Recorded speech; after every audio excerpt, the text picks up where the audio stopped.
Talks in Istanbul are continuing to take place between Ukraine and Russia. The Ukrainians say they won't eat or drink anything after allegations that Roman Abramovich was poisoned while acting as a go-between. Although it's fair to say there's not much hope right now that the talks will actually change the course of the war.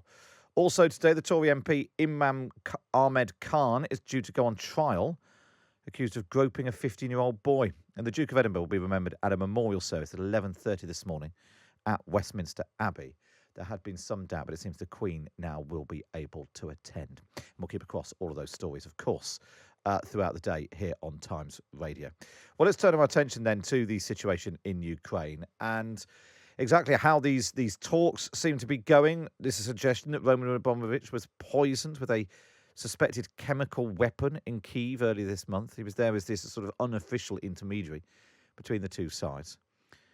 It's now been reported he's in Istanbul today as Putin's unofficial mediator.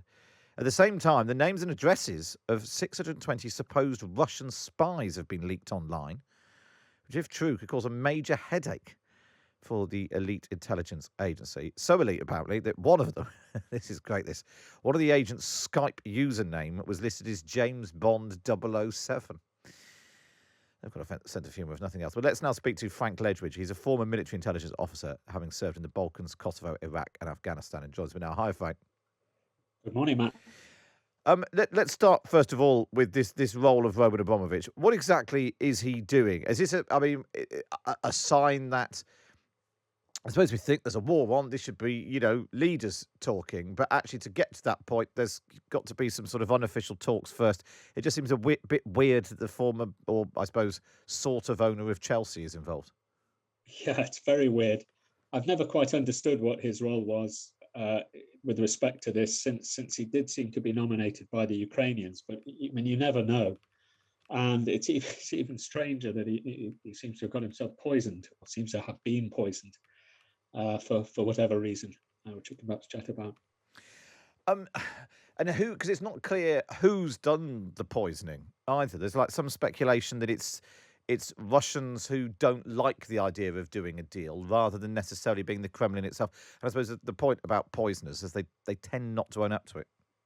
Yeah, it's not attributable, and for that reason, poison's been a weapon for the Russian state for decades, if not longer. I mean, there's a guy called Georgy Markov was killed in London. You won't recall, in 1978. I just about do.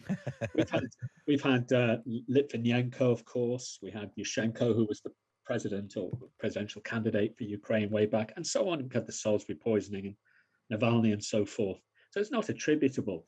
And I believe there've been many others, by the way, in this country, probably a dozen or so, that haven't been investigated in the early 2000s and 10s.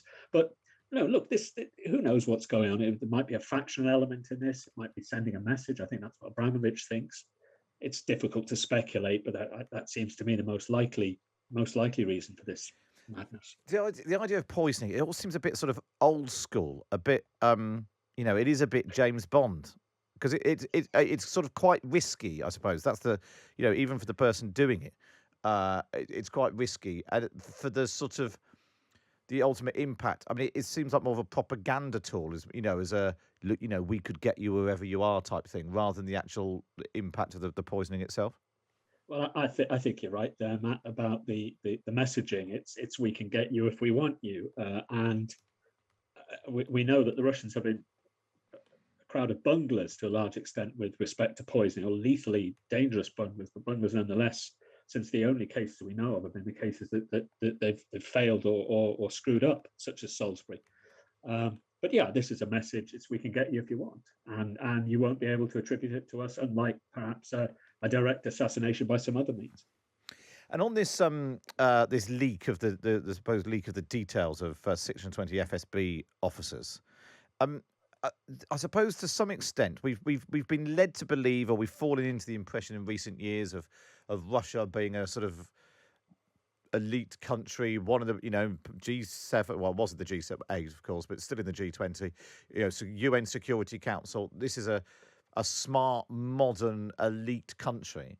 Is that actually the case when it comes to the FSB and the sort of machinery of state?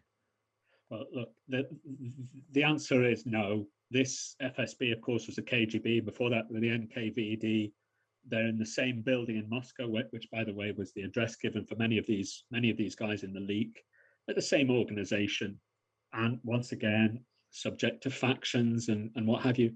And you know, we can't help smiling, though, can we? That the FSB have been meddling and interfering for the last couple of decades without too much response. And it's nice to see them hoisted their own petard here with a little bit of internal strife and discord.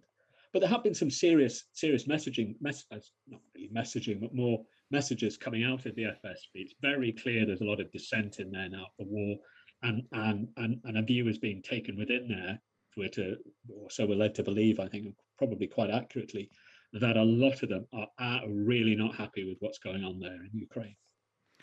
And what does that? I suppose you sort of hope, to some extent, if the intelligence services in Russia, then were good, they'd be feeding smart, accurate information into Putin, and actually maybe even telling him that the war wasn't going very well. But if that's not the case, if the machinery of government's not working, then he's even making these terrible decisions based on duff information. Yeah, the information that is being put out by FSB on the ground may well be, we don't know by its very nature, it's secret, may well be good information. But then it has to penetrate all the layers of staff until a report comes to Putin's desk. And by the way, it's that particular closed information loop in which Putin exists isn't the only one. We had the same sort of dynamics in Afghanistan, where only good news was allowed to percolate upwards, and that's in the British system, and that was really damaging. So you can imagine in a Russian system where there are really, really severe consequences if you pass on the wrong message. Matters might be even worse. So we don't really know if Putin understands fully the mire into which his army has trodden in Ukraine. FSB is. There's plenty of them. They're on the ground in Eastern Europe. It's highly likely they're aware of what's going on. It's highly likely they understand the Ukrainian position. But of course, as you hint, percolating that information upwards is going to be very difficult for them. And I suspect that's where a lot of that frustration lies, that may be producing these rifts within the organization. And what about the British intelligence information flow out of Russia? How embedded? Are you aware that we are within the sort of the Russian state to sort of get a sense of what Putin is thinking and doing?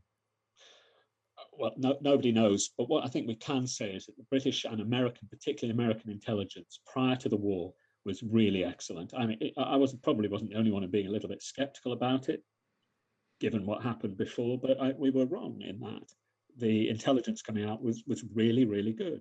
Now, whether that came from signals intelligence or a breach or a cyber breach, or for that matter, human agents within the presidency, we don't know, but it would seem to be pretty good.